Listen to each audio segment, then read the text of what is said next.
The difference between false memories and true ones is the same as for jewels. It is always the false ones that look the most real, the most brilliant. Salvador Dali. The system is coming to an end. Keep your friends and family aware. Like, subscribe, share these videos. I do think it's possible, and I do think that it's being discussed. I think that central bank digital currency is going to happen. It's just a matter of time. You don't let China be the only major country on planet Earth with their own digital currency running around out there in a cyber world. Christine Lagarde has said that it's coming. We know that the Federal Reserve is working on it. Mester recently said it's going to be a few years, but they are making it happen. They will make it happen. If push comes to shove, again, the question you're asking is would Congress look the other way if push comes to shove? Congress, I think, has a 13% approval rating. So would Congress do whatever they needed to do to make sure that they didn't have to do their jobs, but that somebody would put money in their constituents' pockets? Yes. And if that meant looking the other way or even reopening the Federal Reserve Act. The Federal Reserve can't buy assets directly. There are laws that prevent this. The Fed has limited tools. Quantitative easing and low interest rates are boosting the financial economy while the real economy suffers. The virus is a catalyst for the real economy to come to a grinding halt. When that happens, and when the government locks us down, money needs to be delivered to all of the people directly so they can start spending and boosting the real economy. This is going to be done with virtual currencies, and this is where CBDCs make sense. The last round of stimulus was literally printed checks to the people. All around the world, governments know the power that digital currencies have. They're going to be using them. When the time comes, they'll do whatever they have to do. The regulations are just going to appear out of a crisis.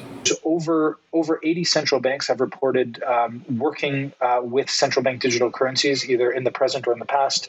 This is a good kind of snapshot of what the world map looks like, and you can see that there's different stages that different countries are in between research, development, piloting applications, and of course launching an actual central bank digital currency.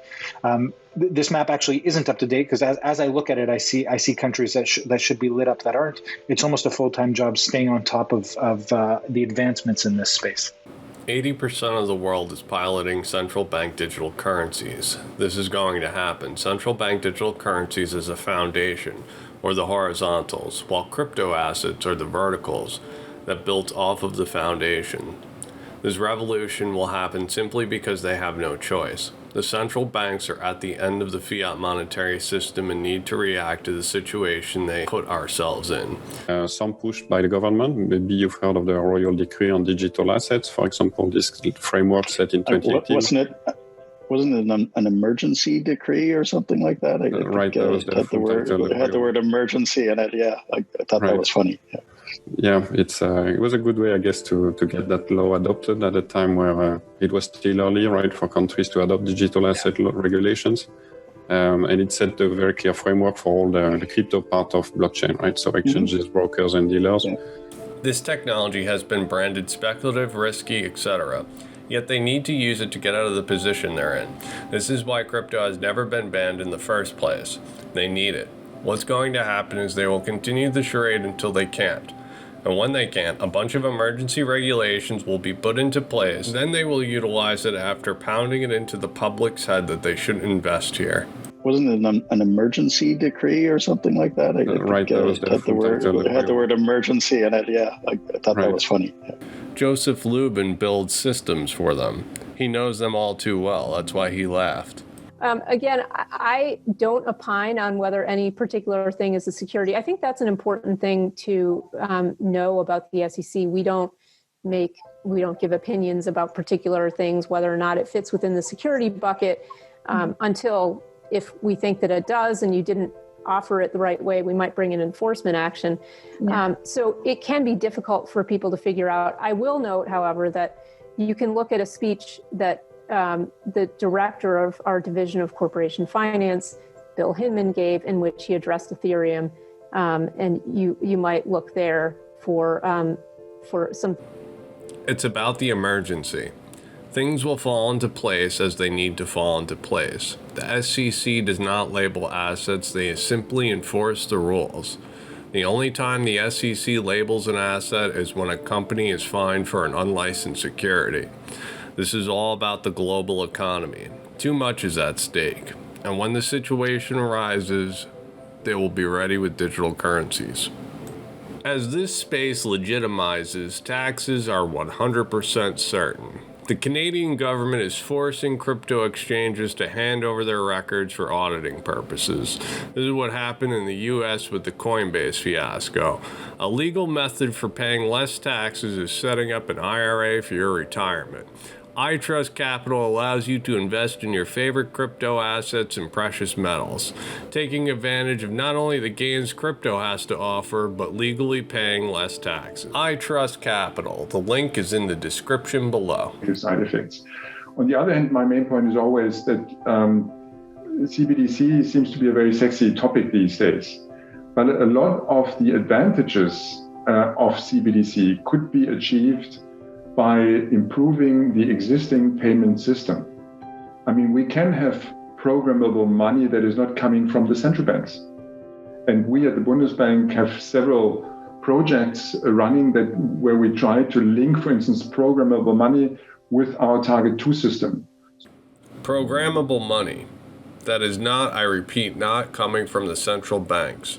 Linking programmable money with the Europeans' Target 2 system, or their real-time gross settlement system. The RTGS is the legacy system. He was saying that they can link the crypto assets to the legacy system as of now. The Taz Group has built a platform that works off of Target 2 system that is Ripple enabled. Target 2 is updated with ISO 222 messaging. This is an interoperability standard. With ISO 222 messaging, it's a universal file that all banks can accept.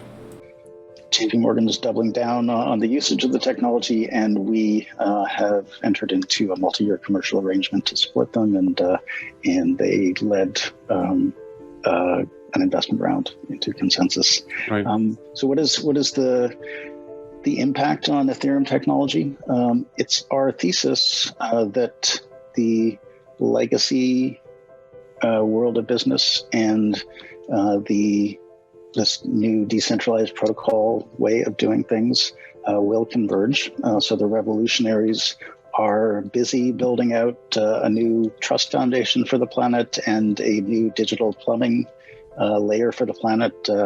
We call it open decentralized finance. It's a whole bunch of financial protocols that you can snap together like Legos. And that financial plumbing layer is going to enable many kinds of businesses to migrate to decentralized protocol technology, just as they migrated to the web. And we see JP Morgan, many other financial institutions, and just many normal businesses, when the technology is ready, start to embrace this new, more sound, more fluid, just more immediate way of transacting business. JP Morgan is doubling down on blockchain-based technology. Convergence is coming. When it comes, there needs to be interoperability. The plumbing has been set. There is going to be a bridge from the old world to the new world. The walled gardens will be connected over Web 3.0 with the interoperability standard ILP. The reset will be hosted on the Internet of Value. We're going to evolve at a rapid pace. I'd also like to point out when Bitcoin made its run to 20,000, Jamie Dimon, CEO of the Chase Bank, called Bitcoin a fraud. The banks are developing this technology to utilize, yet when there are small gains, they're outspoken. They don't want attention in this space. While in testing, the price needs to be low. You can have one-on-one conversations, and there is interest in grappling with this technology, thinking about the best way to regulate it.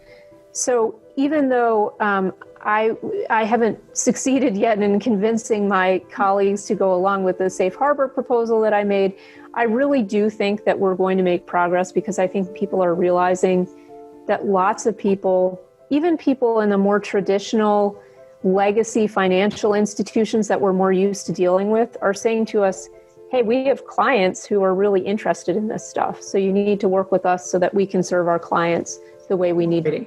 So would Congress do whatever they needed to do to make sure that they didn't have to do their jobs, but that somebody would put money in their constituents' pockets? Yes. Follow the money. There is immense opportunities for the banks.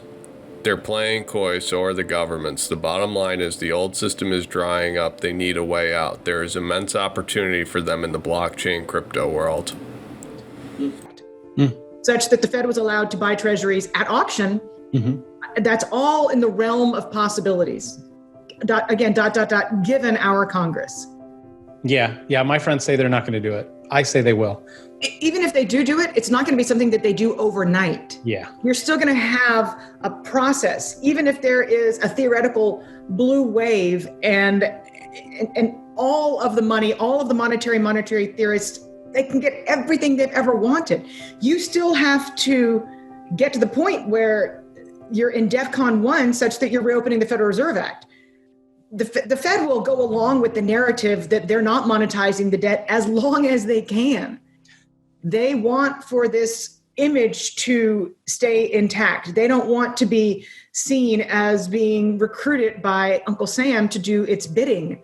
So it's really bad for optics. They don't know what to talk about at cocktail parties when they're, chit-chatting with their peers all around the world if they've all of a sudden been enlisted by the US government to monetize the debt directly. It's not something that's going to happen just like that. The ultimate illusion is a free market. The Fed can't buy up everything in sight because the world would lose confidence in dollars. There needs to be a way for it to appear as if the Fed is using monetary tools. What better way to keep up the illusion with automated trustless systems? The future is bright. Have no fear of perfection. You'll never reach it. Salvador Dali. Thank you for liking and subscribing. If you enjoy my work, please consider joining my Patreon.